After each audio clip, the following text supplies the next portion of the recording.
Hey guys, it's Emma here and I have a haul video for May. Now, I didn't think I'd actually have a haul video for May because I didn't really buy anything until a couple of weeks ago when I might have gone in to our local charity bookshop and I might have bought some stuff. So, without further ado, let's get into it, guys. So the first thing I want to go over that I got before I actually went into that bookshop, I've been trying to get rid of some of my DVDs and Blu-rays, just some old movies that I don't really watch anymore, just to make some space for all the books I've been buying lately. So I went through a lot of them, and when I went through the Saw movies, I think I had quite a few of them like years ago when I was younger, but I had just kept the first three because I thought they were the best ones. And then I wanted to do like a rewatch. So I'd rewatched the first three and I realised that they were too good to get rid of. So, but because obviously there's the new Saw movie coming out, well it's out now actually, I wanted to do a rewatch of the series anyway before I saw the new one. So I managed to pick up on eBay this Saw box set on Blu-ray and it's the first 7 movies. So I was like, that is awesome. And just to show you, look how thin that is. That's, I mean, to put it in perspective, that's the size of the DVD box. And this is the size of 7 of them on Blu-ray. So I just thought that was awesome. So that was the first 7, as I say. There are 8. I did see that last one in the cinema a couple of years ago when it came out.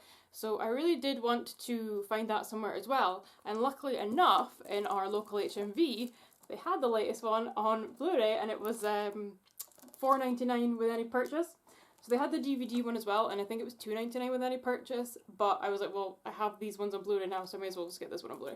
And $4.99, bargain. So yeah, luckily my partner was buying some t-shirts from there, so I was like, can you just get this as well, and I'll pay you back. So that is awesome. I have the first 8 Saw movies. I think, as I say, I think the next one that's out now is Saw. Well, not Saw 9, but it's the Spiral from the Book of Saw, and I think it's the 9th movie. So again, in perspective, that is the Blu-ray case, and that is all 7, and that is 1. So yeah, if more people could do this, because there's like multiple movies on the discs, so there's like 3, 4, and 5 on that disc. So there's only like 3 discs in this whole box. So that, I think that's really cool, and I wish, as I say, more people would do them like this because it just saves so much space on my shelves. But yeah, so I'm really chuffed that I have these movies now and I'm making my way through these ones. So that was the first thing I got. Then, as I say, I might have gone into a bookshop. So it is our local Oxfam, which is one of the charities, and they have like a full bookshop as well as, you know, some other charity shops scattered around town, but they're mostly for clothes and things like that, and this one is specifically for books, and there are some like movies and games and stuff over at the side and comics. So the horror, I've been seeing people all over social media lately, mostly in America, posting all these really cool pictures of all these cool horror books they've got in secondhand shops, and I was like, oh, I want to do that too. So I went to that one, and unfortunately they only have like one shelf of horror, and it's just like, you know, about this long. It's not big, but I did manage to grab some, and then that section, the rest of the shelves, like, I don't know, maybe 4, 5, 6 shelves, again, not a big section, but that's all sci-fi and fantasy, so I basically just stuck myself in front of those shelves and just looked and looked and looked, and I kept packing books up on my arms, and to the point where a girl came over that works there, and she was like, oh, you can put them behind the counter if you want, it's okay, and I was like, no, because I need to make myself stop soon, so I can't carry anymore, then I know I need to stop. They did have like the crime section next to it, and I was just like, no, don't look, just stick with these. So anyway, I've got 10 books, I think, and all that came to about £29.90 for all those 10 books, so I was really chuffed, and obviously I'm also helping a charity by buying these books. So, as I say, I only got a couple from the horror section because it was just one shelf, but the first one I picked up, and it was like the first book I picked up from that shelf, I just thought looked amazing. So it's called Headhunter, and it's by Michael Slade. There were actually two like versions of this. They had another version with a different cover, but the other one I didn't think it was as good, and this was the first one I picked up and I thought it just looked so much better. The other one was just like, I'm assuming the killer's eye like peering out behind like a wall or something, like I just thought this was much cooler.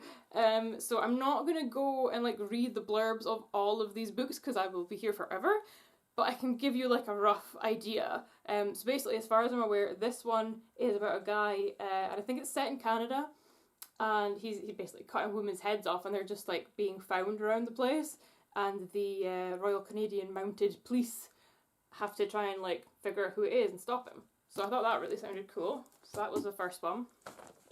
The other one I got in the horror section was this one here, which is Incarnate by Ramsey Campbell.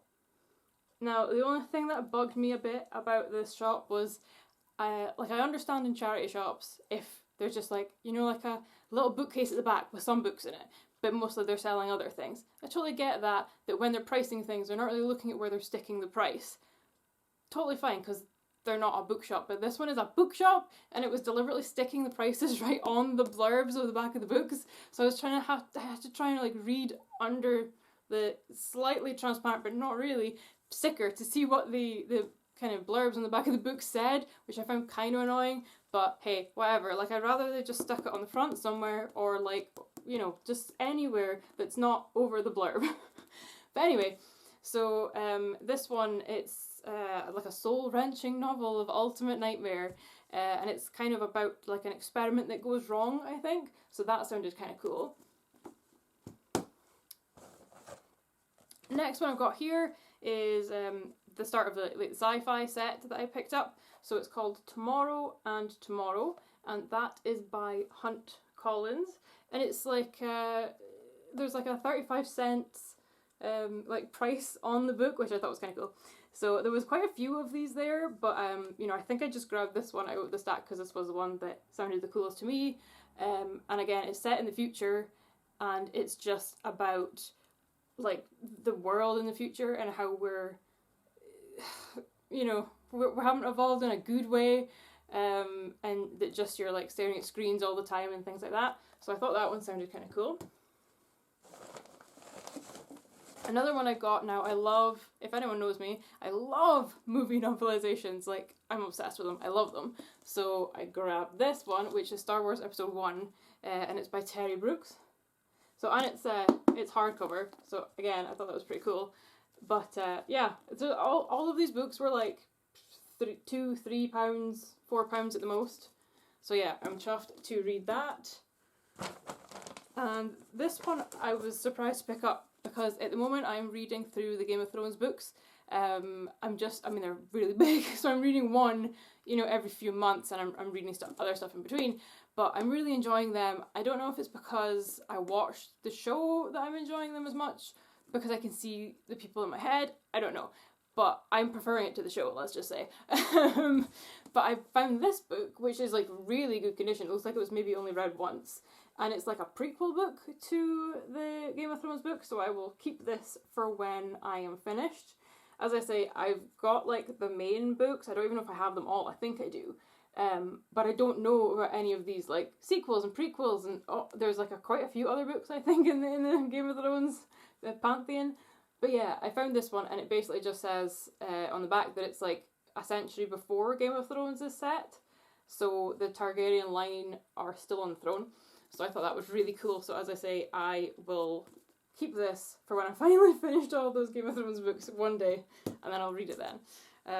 So I don't know if it's like related to the show that's coming out, because that's set like a century before or something, which is this one. So I don't know. We'll see. And the next one I got was another hardcover here, and it's called What's Up, God? A Romance of the Apocalypse by Simon Luvish. And this one just sounded kind of amusing. The kind of thing that me and my partner would probably enjoy. He actually just reads comics though, so I'll just have to tell him about this book. But basically, there's it's set in like the 90s, and it's all about like Judgment Day. And I think this guy is supposed to kind of like stop that happening. I'm not 100% sure, but yeah, it sounded really cool, so I grabbed that one. I'm still going. Next one I got is this one here, which is An Orc on the Wild Side, and that is by Tom Holt. This one sounded quite funny. and kind of like sarcastic, like kind of satire. So it's basically about this goblin that is trying to like, I think he kind of like rules them, but he's trying to have like affordable healthcare and like, you know, good like rent-free housing and stuff, so which sounded really funny. So I thought I would grab that one. Next one I've got is this one here, which is Stormfront by Jim Butcher. Yeah, and it's the Dresden Files, so this is book 1. I have heard of the Dresden Files before, but I have never read any as far as I'm aware, and luckily the one they had is the first book in the series, and it's kind of like crime, but supernatural, which is like a bit, I really like crime books, as well as like fantasy and horror and stuff, but I really like the crime with the supernatural twist as well. That's why I have the whole set. I don't have the newest one yet because I don't think it's in paperback yet, but the whole set of the Laurel K. Hamilton, Anita Blake series of books, I have all of them. Some of them are better than others, but it does seem that the last few have started to go back into the crime side of it, which is what I really enjoyed, with the supernatural twist. So yeah, I thought I would grab this one, and as far as I'm aware, he's kind of like a wizard PI, so he's working to solve some cases with them, and as I say, it's a series. I'm not sure how long the series is. It looks like it's quite long. So that's all the books in the series. So as I say, this is the first one here. If I like it, I will probably look at the rest of them, but maybe on Kindle because I don't have any more room. Couple left. So got this one, which is Cradle by Arthur Clarke and Gentry Lee. Again, just sounds really cool. It's like a scientific thriller, basically, and there's like a bunch of events that trigger off the discovery of nothing less than the secret of humanity's existence. So yeah, again, just sounded cool. So I got that one. Last one here, and this is actually, I think, the first one I spotted in like the sci-fi fantasy bit, because at the end of the rows of books where you can just see their spines, they do have like front-facing ones to kind of like show off them in like a little stand on each shelf. So this is one of the first ones I saw actually, and again, I love movie novelizations. I did not enjoy this movie, but I thought I might enjoy the novelization. Me and my mum went to see this when it came out, God knows whatever year that was, on New Year's Day, and I definitely fell asleep before the end, and when I woke up I said, oh, what happened in the end? And I'm pretty sure my mum said she'd fallen asleep as well, so we don't know how that movie ended, but I really didn't enjoy it, so I'm not going to watch it again. But I now have the book, so I can read the book instead. So yeah, that is that one, and that is finally everything. The only other thing that I don't have here to show you is I bought a book for my Kindle called The Deep, and that is by Nick Cutter. Again, it was just, I think it was on my Kindle like wish list on Amazon, and I got an email like I do every now and again saying, oh, 40% off this item on your wish list if you want it. So sometimes I go for it, sometimes I don't. But yeah, so I got it for like £1, £2, something like that. So I'm looking forward to reading that one as well at some point. I don't know when I'm going to get all these read, but I'm really looking forward to getting into them. So that is it though for this one, guys. I'm finally done. I find it so funny that I thought I wasn't going to have a whole video for you, and then in pretty much one day ended up with a large-ish haul video for you. So yeah, that is it for this one, guys. But pop any comments down below, give it a like, share it with your friends, and I will catch you next time, guys. Bye!